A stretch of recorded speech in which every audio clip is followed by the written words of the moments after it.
Remember that sound? That's what connecting to the internet used to sound like. It's safe to say that technology has made leaps and bounds since then. I mean, think about it. When was the last time you even used a wired connection to access the internet? I can't even remember. And with the introduction of 802.11ax, also known as Wi-Fi 6, wireless has been taken to a whole new level. The Cisco Business Wireless 150AX access points and 151AXM mesh extenders use this incredible new technology. In this episode of Cisco Tech Talk, I'll introduce you to the new Cisco Business 150AX access points and 151AXM mesh extenders. Next.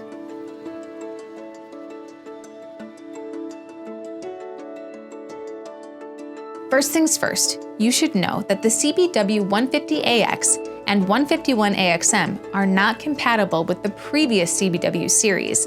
That includes the 140, 145, and 240AC APs. Coexistence on the same LAN as the previous series is not supported. So, to create a Wi-Fi 6 CBW mesh network, you should have at least one 150AX primary AP and one 151AXM mesh extender. To start, I'll dig into some of the important authentication and security technologies on these APs. The features include Wi-Fi protected access with WPA2, including WPA2 Enterprise and WPA3 authentication. 802.11r for fast roaming and low latency, especially with voice over IP. 802.11i for strong security.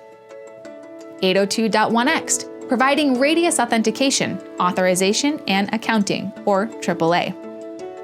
Segmentation with up to 16 VLANs. And as an added bonus, guest network clients have the option to authenticate with Google or Facebook. These security features are just the protection you need for your wireless network.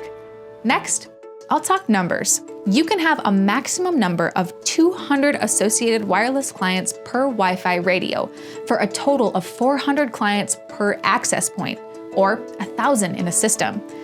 You can have up to 50 access points, although it's recommended you keep a maximum of 25. For mesh extenders, you should have no more than 25 per access point and no more than 8 hops. Okay, now I'll run down some of the 802.11ax capabilities. They're impressive. I'll start with a 2x2 uplink, downlink, NU MIMO with 2 spatial streams. This technology allows several devices in your network to communicate with your access point at the same time, rather than wait their turn. MIMO breaks up the internet bandwidth into separate channels for each device. The uplink-downlink OFDMA feature improves the process of sending and receiving more data across a greater number of channels using different frequencies. Large channels carry bulky data, while the smaller channels carry the light. These channels can be used at the same time without latency.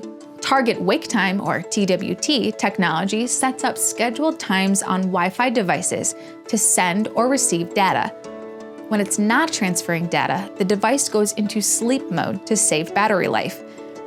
Basic Service Set, or Bss Coloring, detects and identifies devices and other networks, and then marks each network with a different color. Maximum Ratio Combining, or MRC, increases signal quality on the receiving end of data. 802.11ax beamforming directs signals more efficiently directly to a receiving device, instead of sending the signal out in all directions. And these are just some of the impressive features on the Cisco Business Wireless 150AX access points and CBW 151AXM mesh extenders. Who knows what technology the future has in store? I can only imagine. For now, I'll enjoy my new and improved wireless network. Thanks for watching. I'll see you next time.